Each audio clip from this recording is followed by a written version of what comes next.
Bonsoir à tous, bienvenue Culture chez nous en direct, c'est la série de visites du ministère de la Culture.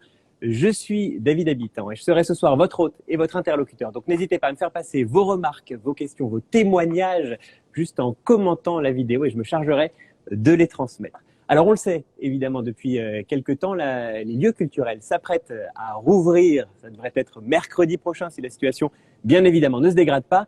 En attendant, et même après la réouverture bien sûr, notre série de rendez-vous continue et vous en connaissez le principe. On se retrouve un mardi sur deux pour des visites de bâtiments, d'expositions, de monuments sur le compte Instagram du ministère de la Culture et ce soir également sur le compte Instagram du Muséum d'Histoire Naturelle car nous sommes à Paris, au cœur du Jardin des Plantes, au sein de la grande galerie de l'évolution et je rejoins même tout de suite le président de ce Muséum d'Histoire Naturelle. Bonsoir Bruno David. Bonsoir. Merci beaucoup de nous accueillir ici. Et quel accueil, j'ai envie de dire. On est accueillis directement au premier étage de cette grande galerie par cette caravane. Alors par caravane, on entend ce déplacement de ces animaux. La caravane des animaux d'Afrique. Qui sont-ils ces animaux? Qu'est-ce qui les rassemble et qu'est-ce qui justifie ce grand salut qu'ils nous font lorsqu'on arrive? C'est très impressionnant en entrant dans le muséum. C'est impressionnant et c'est magnifique, c'est très très beau surtout.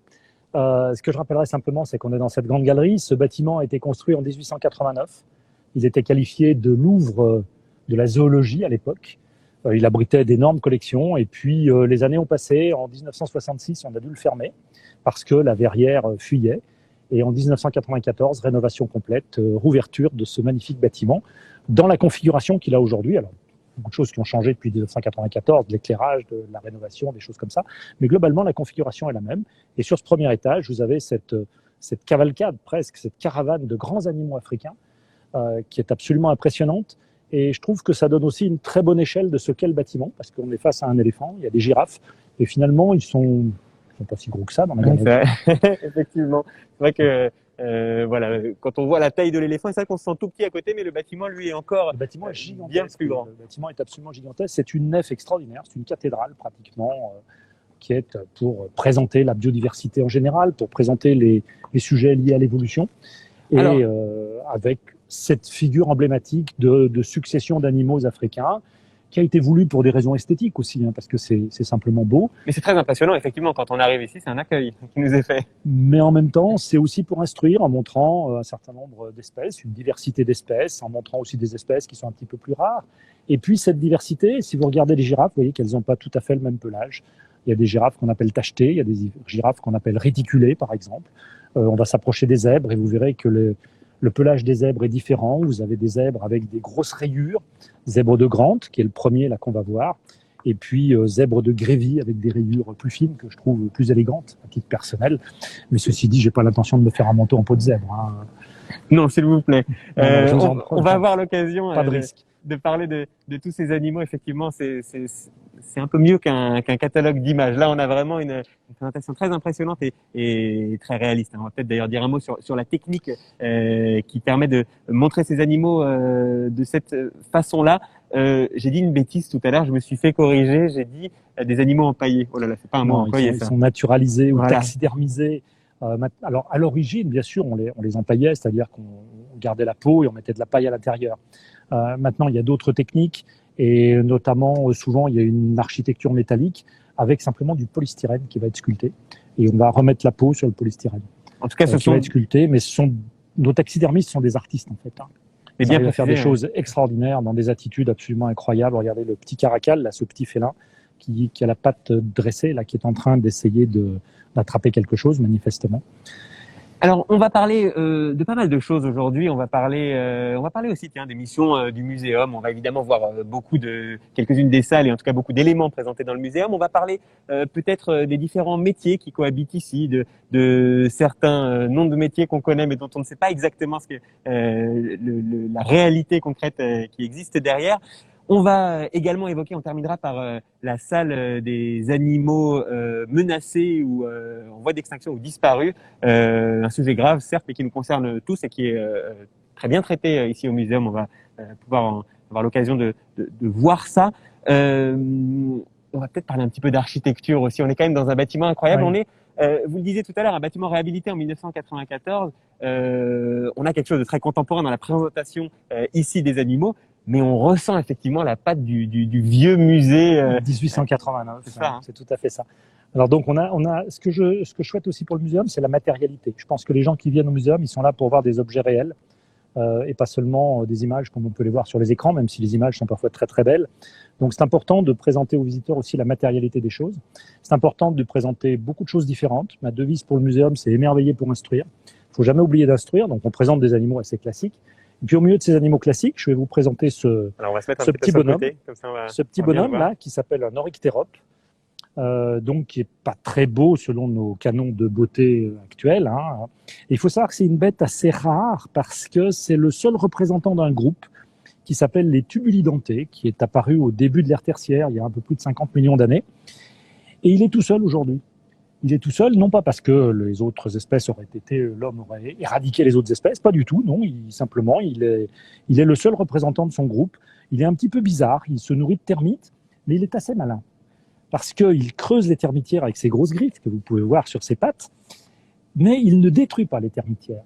Ce qu'il fait que il revient 15 jours ou 3 semaines plus tard, quand les termites ont reconstruit une partie de leur termitière, il peut remanger des termites. C'est un petit peu comme s'il les élevait, pas tout à fait, mais il prend soin de sa ressource.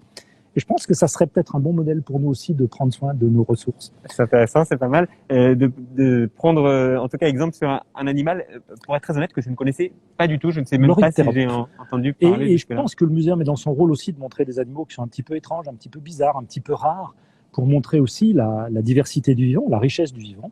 Alors ça s'appelle aussi, en Afrique du Sud, ils les appellent des cochons de terre, parce qu'ils font des gros terriers, ils s'enfouissent dans un gros terrier, et puis ils sortent du terrier la nuit, et ils vont à la recherche des termites. De temps en temps, ils peuvent manger aussi des fourmis.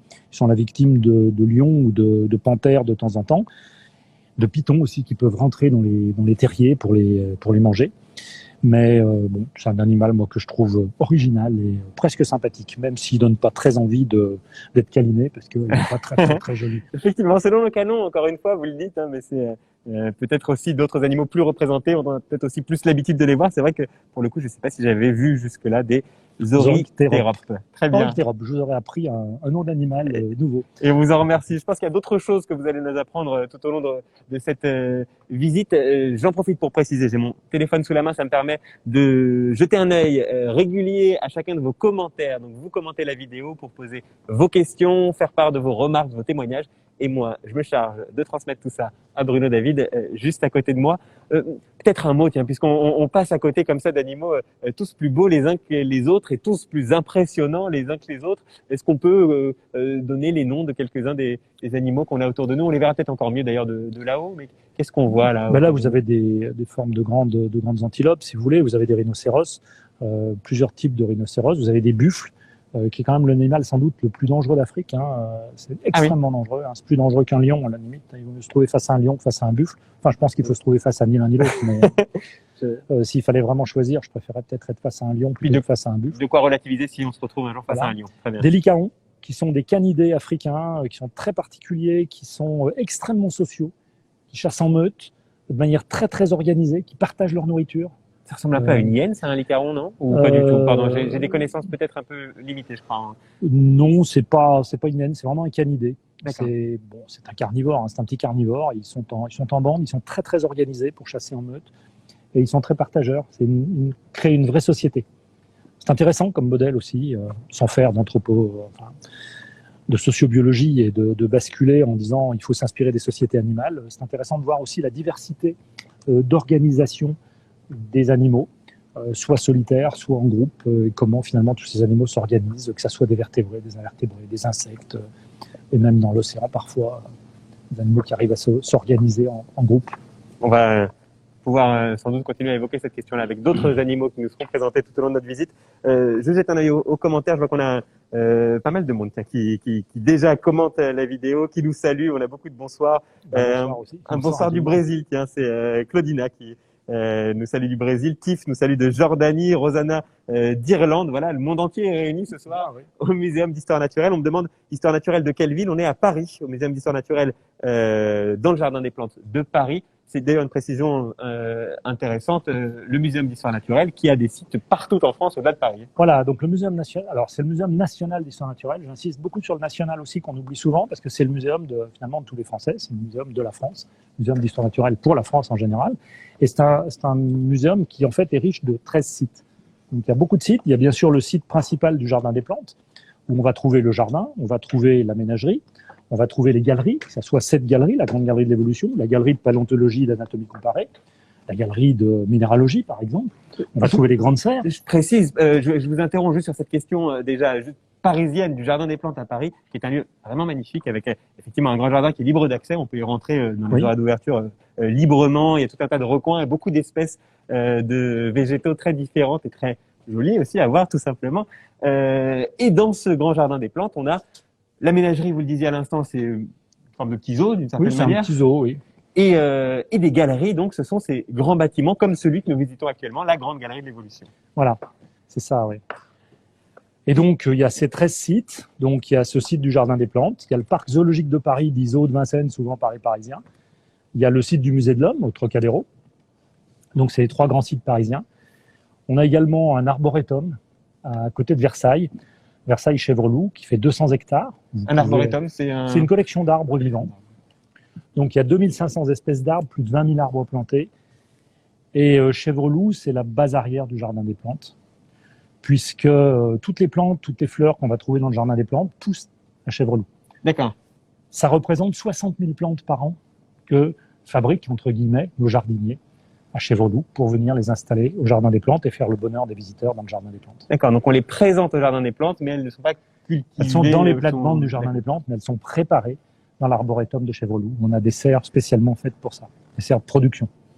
Alors, je refais un tour du côté des commentaires. Alice nous dit quel plaisir de revoir cette grande galerie. Hâte d'y retourner. C'est très bientôt. Hein, c'est le 19 mai. Si tout se passe bien la semaine prochaine, effectivement, on en est assez ravis. Claudinia qui se rappelle avoir visité ce muséum et nous dit combien c'est magnifique.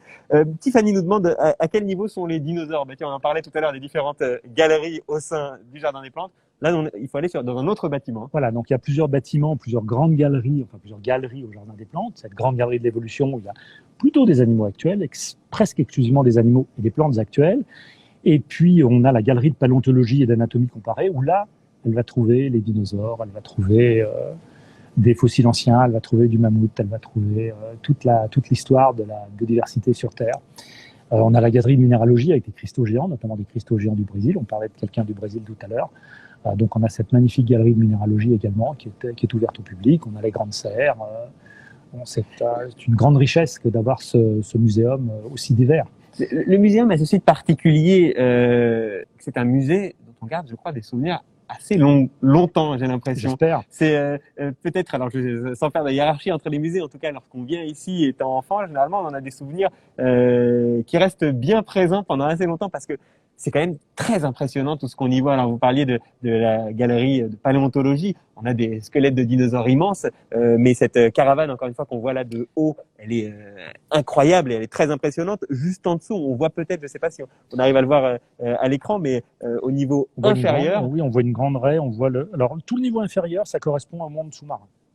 Donc, ça, il y a une sorte de logique. En fait, le niveau le plus bas, le rez-de-chaussée en quelque sorte, c'est vraiment le monde sous-marin. On peut se promener dans ce monde sous-marin avec un éclairage bleuté qui évoque évidemment les profondeurs de la mer. Et puis quand on arrive sur cet étage-là, avec la caravane, on sort de l'eau et on est immergé dans ce monde continental plutôt tropical, avec cette caravane africaine, bien sûr. Il y a des structures là qui représentent de manière non figurative des arbres avec des singes et des oiseaux. Et puis on est sur un premier étage, là, avec cette galerie qui fait tout le tour, où sont présentées les pressions finalement que l'homme exerce sur les différents environnements. Et puis l'étage supérieur, on voit d'ailleurs une girafe qui est au balcon, juste en face de moi. Ah oui, tiens. On n'a pas souvent l'occasion de dire cette phrase. Il y a une girafe au balcon en face de vous. Il y a une girafe au balcon, donc ça vous donne aussi la taille de la galerie, le volume de ce bâtiment. Et au dernier étage, c'est vraiment les mécanismes, les processus de l'évolution. On est vraiment comment fonctionne l'évolution, comment on peut expliquer aux visiteurs comment fonctionne l'évolution. Sur cet étage-là, on est sur les interactions entre l'homme et finalement ses environnements et les espèces en général. On va en parler, tiens, allez, on va continuer. On va passer par là. Donc, balade, voilà. Je peux revenir sur les différents sites du muséum. Donc, je vous ai parlé des sites parisiens, mais on a aussi des sites en région.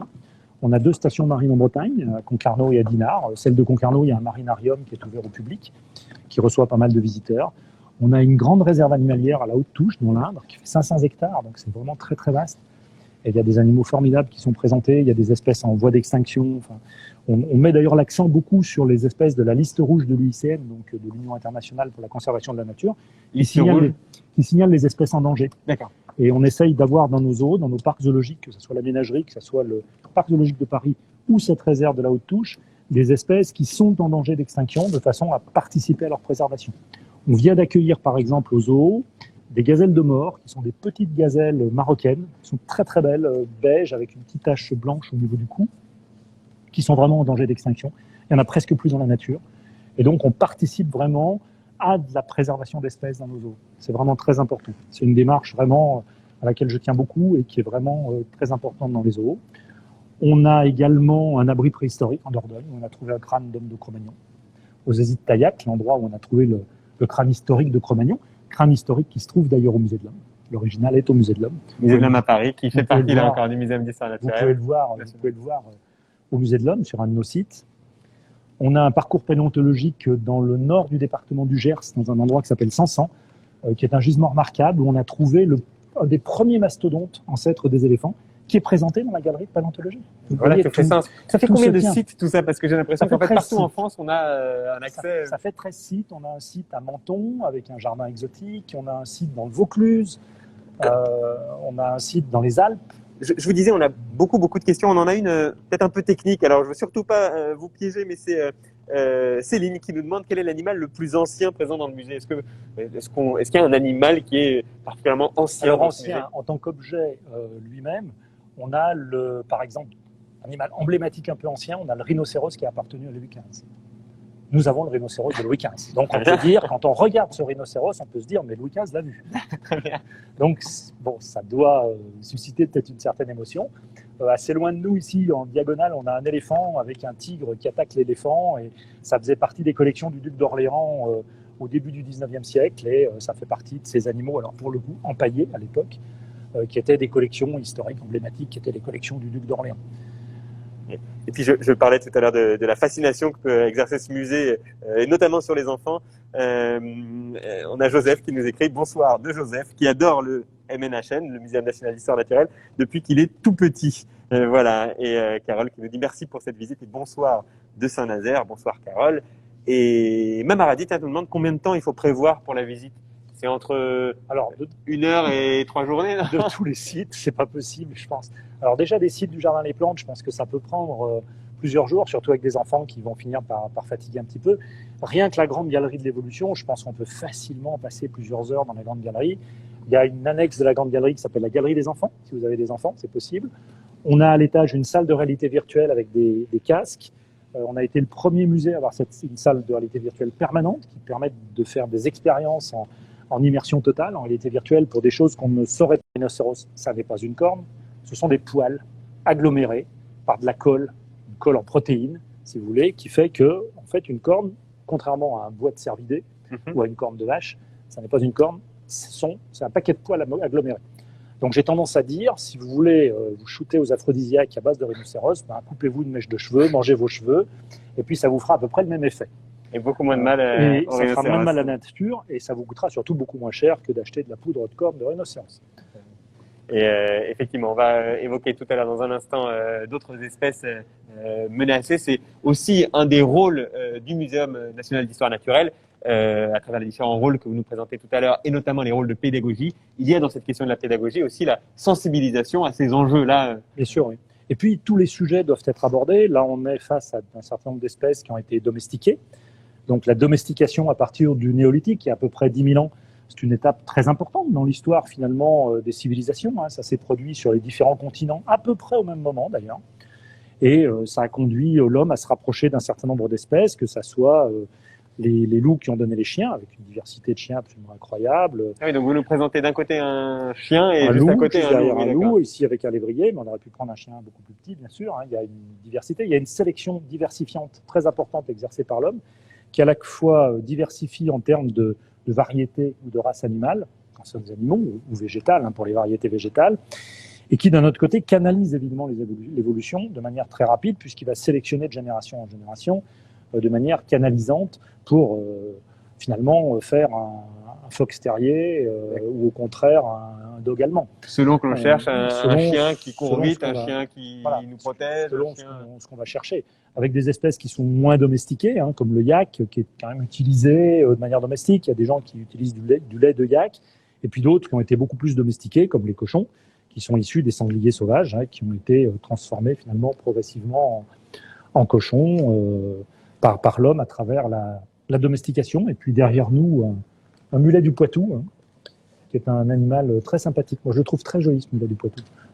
On voyait à l'instant l'image, pardon pour les allers-retours de caméra, on voyait à l'instant l'image du cochon juste à côté d'un sanglier. Ça, c'est vraiment la force du Muséum national d'histoire naturelle, de la Grande Galerie de l'Évolution, mais peut-être plus particulièrement, plus précisément, de la naturalisation, qui est vraiment la meilleure manière de comprendre effectivement le lien entre ces deux animaux. On voit bien leur volume, on voit bien leur morphologie. Effectivement, il y a une parenté évidente. C'est ce que je vous disais tout à l'heure. Je pense qu'un musée, c'est fait pour s'appuyer sur la matérialité des objets qu'il montre. Si je vais au Louvre, c'est pour voir les originaux des tableaux. C'est pas pour voir une reproduction ou une image sur écran qui pourrait être plus belle que le tableau lui-même. Mais pourquoi? Parce que j'ai une certaine émotion quand je suis face à un objet comme ça. Il y a une émotion qui se dégage quand je suis face à un yak comme ça. Il y a ce volume, il y a cette masse qu'il représente. Et il n'y a rien à faire. Et cette émotion, elle m'aide à mieux comprendre. Elle va m'aider aussi à me souvenir de ce que j'ai vu et de ce que j'ai appris. Et j'ai une formule qui est de dire simplement que l'émotion est fixatrice de mémoire. Et qu'à travers l'émotion qu'on peut ressentir face à un objet, eh bien, on va mieux mémoriser le discours qui vous est transmis, le discours scientifique qu'on va transmettre. Et ce qui justifierait peut-être alors tous ces souvenirs qui nous sont remontés dans les commentaires de la vidéo. Effectivement, j'espère que vous vous souviendrez de l'Oryctérops. Je ne l'ai pas oublié. Je vais quand même noter le nom parce que c'est pas un nom évident. Oryctérops, ça y est. On nous demande quelques questions aussi relatives à la réouverture. Peut-être juste avant, on jette un œil, on passe devant cette tortue qui a une histoire, hein, je crois savoir. On l'appelle Tortue des Seychelles. C'est Kiki. Donc elle a un nom parce qu'elle a vécu 86 ans à la ménagerie. Elle est morte à l'âge de 136 ans. Donc elle a vécu quand même très longtemps à la ménagerie. Elle a fait le bonheur de millions de visiteurs sur ses 86 ans de présence à la ménagerie. Malheureusement, elle est morte quand même à un âge assez respectable, hein, bien sûr. Pas exceptionnel non plus, hein, vous me disiez. C'est pas exceptionnel, mais enfin, c'est un âge quand même respectable, même pour une tortue des Seychelles. Et elle a été naturalisée de manière magnifique. On la conserve, bien sûr. Les gens du muséum qui l'ont vue, parce qu'il y a beaucoup de gens qui l'ont encore vue, elle est morte il n'y a pas si longtemps que ça, en début des années 2000, je crois que c'était en 2009, ils sont toujours très attachés, parce qu'il y a beaucoup de personnes encore en présent au muséum qui ont connu cette tortue, en quelque sorte. Donc c'est un hommage qu'on lui rend, finalement, et qu'il faut savoir lui rendre. On a beaucoup de questions qui nous sont posées, notamment des questions sur la réouverture prochaine du Muséum national d'histoire naturelle. Je le rappelle, sans dégradation évidente, une réouverture mercredi prochain, le 19 mai. Prochain, oui. On nous demande pas mal de choses. On nous demande d'abord, est-ce que la galerie où nous sommes actuellement, pardon, j'ai perdu la question, la galerie des espèces en danger, ainsi que le dit Eva, va-t-elle rouvrir de façon permanente? Oui, tous les sites vont rouvrir de façon permanente, bien sûr avec des jauges adaptées, puisqu'on doit accueillir un certain nombre de visiteurs, enfin un certain nombre de mètres carrés par visiteur, hein, je crois que c'est 8 mètres carrés par visiteur, donc on va respecter bien sûr les jauges en fonction de ça. Il faudra acheter ses billets par Internet, hein, ça sera de la vente en ligne, parce que ça permet de contrôler le nombre de billets qu'on vend, et donc ça évite évidemment les afflux supplémentaires, ça permet de contrôler un peu les visites. Avec, j'imagine, une possibilité aussi, voilà, pour les personnes un peu éloignées d'Internet, de trouver un autre... Et puis, bien sûr, port du masque, enfin, geste barrière, mais il n'y a pas de... Quand on voit le volume de ce bâtiment, même quand on est uniquement dans cette galerie latérale, parallèle, en quelque sorte, on a l'impression qu'on est dans une église, tellement c'est grand. On est dans un volume absolument gigantesque dans la grande galerie. C'est presque comme si on était à l'extérieur. C'est monstrueusement grand. Et une dernière question, tiens, c'est Jessicef, qui nous demande si l'homme est également représenté. Alors oui, dans le cadre du Muséum national d'histoire naturelle au Musée de l'Homme, j'imagine. Bien sûr. Mais pas ici dans la Galerie de l'Évolution. Alors pas directement, c'est-à-dire qu'on a tout cet étage sur les interactions finalement entre l'homme et son environnement. On parle des plastiques, on parle de choses comme ça sur cet étage, mais il n'y a pas l'histoire de l'homme. L'histoire de l'homme, il faut aller au Musée de l'Homme, où là, vous avez un parcours qui commence par qu'est-ce qu'un homme, qui sommes-nous, qui se poursuit par d'où venons-nous, donc c'est l'histoire vraiment de l'homme depuis les origines des hominidés les plus anciens, On peut penser à Toumaï, on peut penser à Lucie. Et puis la troisième partie du parcours du Musée de l'Homme, ça c'est autour de où allons-nous. Et il y a une exposition temporaire, spécialement pour les enfants, au Musée de l'Homme en ce moment, autour du rire. Donc, pour essayer de se sortir de la morosité ambiante. C'est une thématique qui revient dans quelques expositions de ouverture, le rire, évidemment. Je pense qu'on en a bien besoin. Un mot sur cette salle de façon générale et peut-être ces espèces en particulier. On a ici représenté des espèces disparues ou en voie d'extinction ou menacées, c'est ça ? Menacées, voilà, c'est ça. Donc, c'est vraiment la galerie qu'on n'aimerait pas voir à agrandir, malheureusement. Ceci dit, je crains qu'il y ait de plus en plus d'espèces qui se trouvent menacées ou éteintes. Donc c'est une galerie qui est vraiment consacrée à ça, qui est très belle, dont l'éclairage a été complètement refait. Les présentations en vitrine sont absolument magnifiques, sont avec une présentation qui évoque un petit peu les présentations passées, même s'il y a moins d'objets que par le passé. Et puis qui offre à voir ces animaux dont certains sont complètement disparus. Par exemple, là, on est en train de passer devant le quagga, qui est une sorte c'est un équidé, donc c'est proche du cheval et du zèbre, et on voit très bien qu'il est rayé à l'avant, qu'il n'est pas rayé à l'arrière. Il est un peu moitié-moitié, il est moitié zèbre, moitié pas zèbre, et il a disparu au 19e siècle, en gros. Et il n'y en a plus. Lui, c'est fini, il n'y en a plus. Et on n'en aura plus jamais. Donc celui-là, il a vraiment complètement disparu. Alors ce qu'on va faire aussi dans cette galerie, et ça va être à partir de la mi-juin, on va proposer aux visiteurs une expérience totalement nouvelle, qu'on a appelée Revivre. Et on va proposer aux visiteurs des lunettes de réalité augmentée. Alors, ce n'est pas une immersion totale avec un casque, c'est-à-dire qu'on garde le contact avec le monde qui nous entoure. J'en ai fait l'expérience, c'est absolument fabuleux. On garde le contact avec le monde qui nous entoure. C'est pas les lunettes que vous portez actuellement ? Non, d'accord. C'est des grosses lunettes, plus grosses lunettes. Donc on peut voir les gens qui sont autour de nous, on peut les entendre, on peut discuter avec son voisin, et on va créer comme ça des groupes de quelques personnes, 3 ou 4 personnes, qui vont pouvoir échanger ensemble, qui vont se déplacer dans la galerie, et il y a un certain nombre d'animaux de la galerie qui vont s'animer devant eux, qui vont sortir, qui vont se promener devant eux, qui vont venir à leur rencontre, qui vont se promener sur le dessus des vitrines, par exemple, ici, qui vont s'envoler, qui vont nager à travers la galerie, pour un animal qui est la rétine de stellaire, qui est une sorte de gros, comment vous dirais-je, une sorte de gros phoque, si vous voulez, c'est pas tout à fait ça, mais et qui a été complètement éradiqué, là aussi, à la fin du 18e, au début du 19e siècle. Pour des raisons alimentaires, les marins les ont mangés, en fait. Juste pour terminer sur le quagga qu'on a vu tout à l'heure, fait partie de ces animaux que l'on voit dans le quagga fait partie de ces animaux, la rétine de stellaire aussi, parce que je suis très attaché. C'est vraiment un très bel animal, un très gros animal qui vivait dans le nord du Pacifique, vers la mer de Bering, qui a été découvert par un certain stellaire qui naviguait dans ces parages-là. Et notamment, on trouvait des squelettes échoués sur les plages. Ils ont découvert ça. Pendant ce temps, les marins les mangeaient donc pour se nourrir, parce que je pense qu'à leur place, on aurait fait la même chose. Et puis l'espèce était peu abondante, elle était assez fragile, ce qui fait que elle a été complètement éradiquée. Et les marins, ils ont comparé à des sirènes, parce que les femelles ont des mamelles assez imposantes et elles avaient tendance à se dresser un petit peu hors de l'eau. Donc ils voyaient un personnage qui se dressait hors de l'eau avec 2 mamelles. Ils pensaient que c'était des sirènes, mais ceci dit, ils les mangeaient quand même.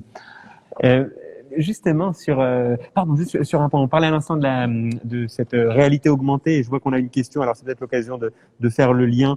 C'est Ami Conquéreur qui nous demande s'il existe des visites virtuelles en 360 degrés du Muséum national d'histoire naturelle.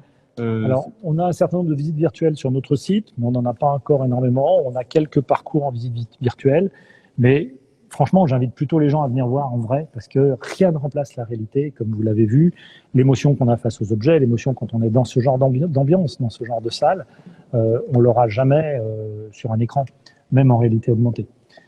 Par contre, ce qu'on a proposé, ce que j'évoquais tout à l'heure, c'est cette salle de réalité virtuelle, où on peut, par exemple, plonger au cœur de l'arbre de l'évolution, du buisson de l'évolution, et aller explorer des formes fossiles, des formes actuelles, faire apparaître devant soi des formes actuelles, les agrandir quand ce sont des petites formes, par exemple des insectes ou des scorpions, et puis au contraire les réduire si ce sont des très grandes formes. Donc on propose ce genre d'expérience, et là on aura vraiment cette expérience Revivre, où là les animaux disparus vont s'animer devant vous, mais vous serez toujours dans la salle et vous pourrez échanger avec les gens qui sont autour de vous, vous pourrez discuter, regarde, est-ce que tu as vu ça, et tout le monde verra la même chose. Et on verra par exemple un tigre de Tasmanie, qui est celui-ci je crois, qui est disparu en Tasmanie au début du XXe siècle. Et lui, il va sortir de son enclos, là, de sa cage, et il va se promener sur la passerelle qui est juste au-dessus. On voit le tigre de Tasmanie. Et ça a été très bien animé, et tout ça est fondé vraiment sur des analyses scientifiques très précises, des analyses du mouvement. C'est pas du tout bricolé. C'est vraiment un message scientifique qu'on adresse aussi aux visiteurs à travers cette expérience qu'on va leur proposer. On arrive à la fin bientôt de notre visite. Pour préciser chacun de ces animaux qu'on trouve autour de nous, qui représentent à chaque fois une espèce différente, qu'est-ce qui amène une espèce à disparaître, à se retrouver en voie de disparition, d'extinction? Ce sont les pressions que l'homme exerce sur les environnements, de manière générale, que ça soit à travers l'utilisation des espaces, quand on fait des routes, quand on coupe des forêts, quand on fait des choses comme ça, à travers des pollutions, à travers l'introduction d'espèces invasives qui vont rentrer en concurrence avec les espèces natives.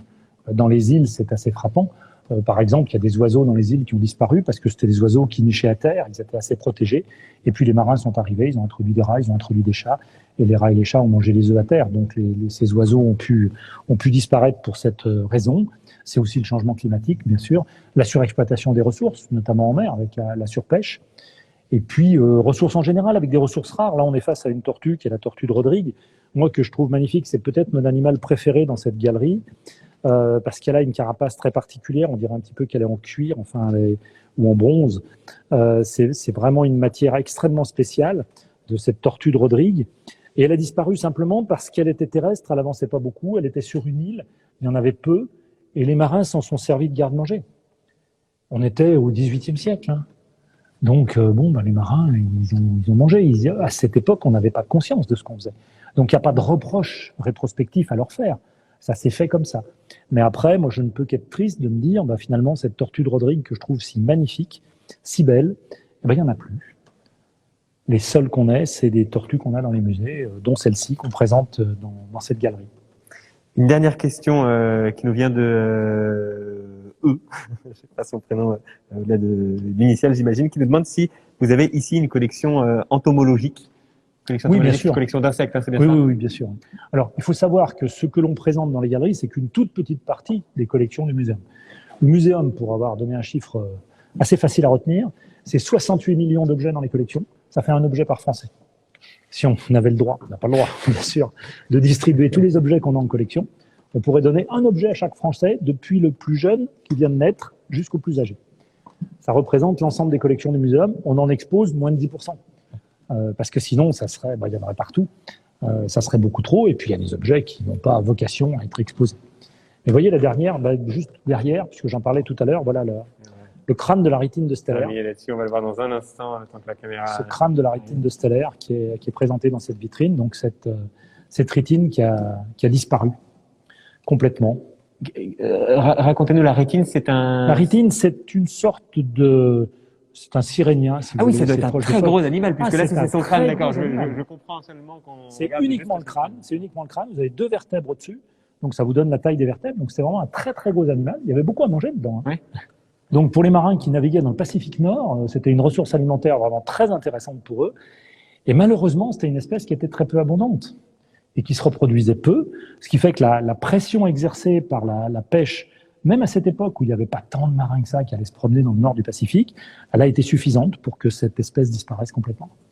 Et quelques commentaires qui vous remercient pour cette visite. On a aussi Ulrich qui dit gros travail d'éclairage, chapeau. Et Laetitia qui abonde derrière. C'est vrai que l'éclairage est très bien travaillé. L'éclairage est très travaillé. Il vient d'être refait. Enfin, il a été refait en 2 temps. D'abord le plafond, et puis ensuite tous les spots ont été changés dans les vitrines. Donc on a un très très bel éclairage dans les vitrines. Et puis ça fait une ambiance un petit peu de cathédrale, comme je disais tout à l'heure, une ambiance un petit peu de recueillement. Oui, il y a quelque chose de très solennel, effectivement, et notamment par le biais de l'éclairage. Et Famille Cadla qui nous dit quel endroit si bien entretenu. Merci pour cette belle visite. J'ai trop hâte d'y retourner, nous dit MMVFX. Je travaille à côté, je m'y perdais dès que je pouvais chaque semaine. Et puis tiens, on a une question de Yvonne Joséphine qui nous salue et qui nous demande est-ce qu'on aura encore des visites de musées sur votre site après la fin du confinement? Alors réponds-moi à cette question. Je vais y répondre. Je suis fan en plus, nous dit Yvonne Joséphine. Oui, on continue toutes les 2 semaines, chaque mardi, sur le compte Instagram du ministère de la Culture à vous proposer des visites de monuments, des balades, dans des expositions, dans des lieux remarquables à chaque fois. Les lieux culturels s'apprêtent à rouvrir, on le disait, mais les visites de Culture Chez Nous en direct continuent. Et ben voilà. Et vous pouvez d'ailleurs venir dans une autre galerie du muséum, puisque vous pouvez revenir aussi en paléontologie, voilà. par exemple. Écoutez, on va prendre rendez-vous alors avec grand plaisir. Tiens, alors bon, je n'arrête pas de dire dernière question, mais là on va dire que c'est vraiment notre dernière question. On nous a demandé plusieurs fois la question du billet d'entrée. Est-ce que c'est un seul billet pour aller voir tous les bâtiments?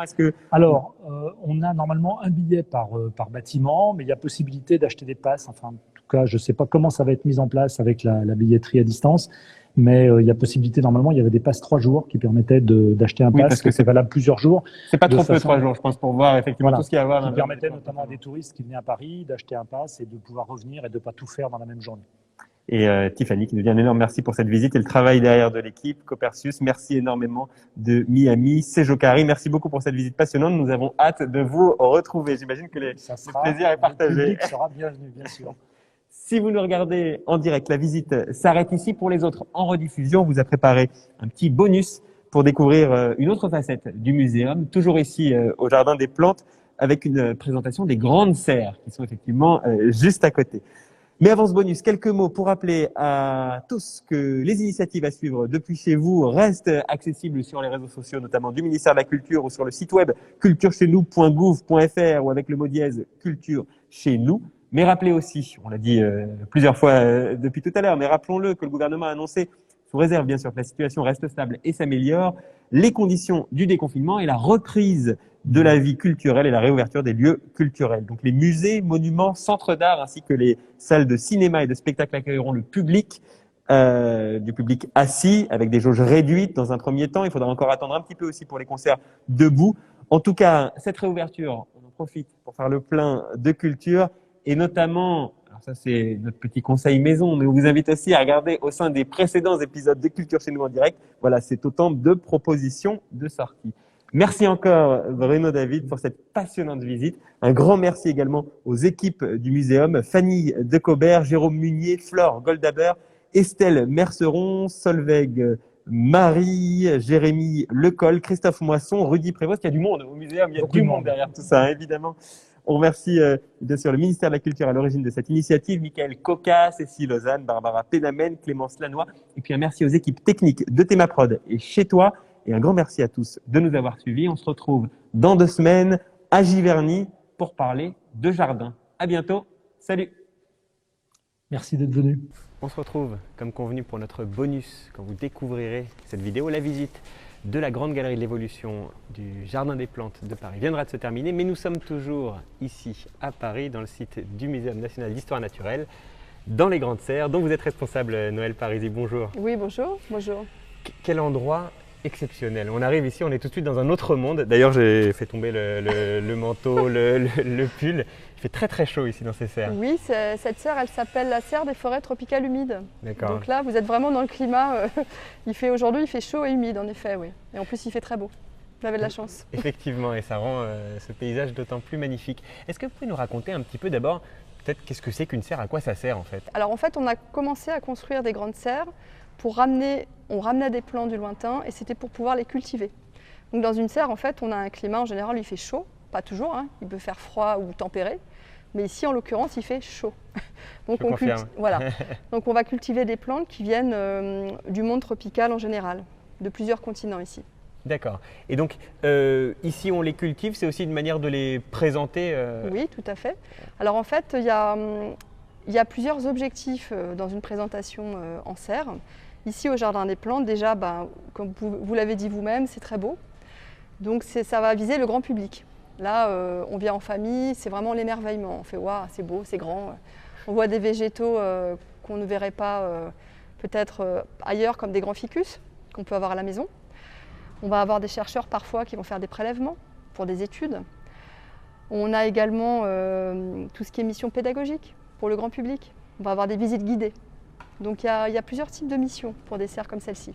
La conservation, hein, évidemment.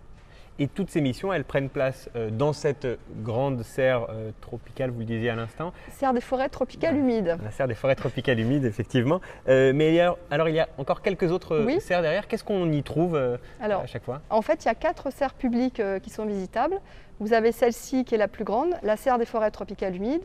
Juste derrière, vous avez la galerie des zones désertiques, des milieux arides. Quand vous continuez dans le prolongement, vous avez la serre de Nouvelle-Calédonie et juste derrière, vous avez la serre de l'histoire des plantes, qui est sa jumelle. Voilà. Bah, écoutez, merci beaucoup, Je vous en Noël prie. Parisi. Et puis, Bonne visite. merci beaucoup. Et voilà, on voit que le cadre est exceptionnel, mais voilà, si ça ne suffisait pas pour justifier une visite ici, on y est plutôt bien en plein hiver. Je pense que On y est plutôt bien. Ouais. C'est agréable. vraiment un bel endroit et c'est un endroit qui est dépaysant. Et pour les Parisiens, quand ils ont froid l'hiver, ou pas que les Parisiens d'ailleurs, il faut vraiment venir découvrir. C'est un beau voyage à Paris. Merci beaucoup, vous en Noël Parisi. Je vous en prie. Quant à nous, cet épisode de Culture chez nous en direct se termine. On se retrouve, comme à chaque fois, dans 2 semaines. Salut!